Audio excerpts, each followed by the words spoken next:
Hello, Prince and family എന്ന ചിത്രത്തിൻ്റെ 5-ാം ദിവസത്തെ ഏറ്റവും പുതിയ കേരള ബോക്സ് ഓഫീസ് കളക്ഷൻ റിപ്പോർട്ടാണ് ഇന്ന് നോക്കാൻ പോകുന്നത്.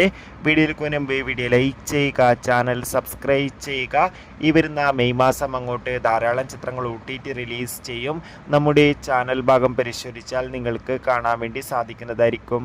ദിലീപ് നായകനായെത്തിയ ചിത്രമായിരുന്നു പ്രിൻസ് ആൻഡ് ഫാമിലി. ചിത്രത്തിൽ മഞ്ജു പിള്ളെ, ബിന്ദു പണിക്കർ, ജോണി ആൻ്റണി, സിദ്ദീഖ്, ധ്യാൻ ശ്രീനിവാസ് എന്നൊക്കെ പ്രധാന കഥാപാത്രങ്ങളായി എത്തിയിട്ടുണ്ടായിരുന്നു.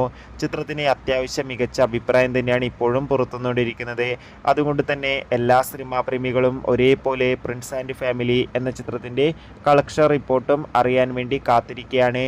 ഫൈനലി 5-ാം ദിവസത്തെ ഏറ്റവും പുതിയ കേരള ബോക്സ് ഓഫീസ് കളക്ഷൻ റിപ്പോർട്ടൊക്കെ ആരാധകർക്ക് മുന്നിൽ പുറത്തുവന്നിരിക്കുകയാണ്. ഇന്നും അത്യാവശ്യം മികച്ചൊരു ബുക്കിംഗ് ആണ് ചിത്രത്തിന് കേരളത്തിൽ നടക്കുന്നത്. അതുകൊണ്ട് തന്നെ ഇന്നും ചിത്രത്തിന് കേരളത്തിൽ നിന്ന് ഏകദേശം സ്വന്തമാക്കാൻ വേണ്ടി സാധിക്കുന്നത് 1 കോടിക്ക് അടുത്ത് വരെ കളക്ഷൻ എന്നാണ് ട്രാക്കിംഗ് റിപ്പോർട്ടുകൾ സൂചിപ്പിക്കുന്നത്. കാത്തിരിക്കാം പ്രിൻസ് ആൻഡ് ഫാമിലി എന്ന ചിത്രത്തിൻ്റെ കൂടുതൽ കളക്ഷൻ റിപ്പോർട്ടിനായി. ബൈ.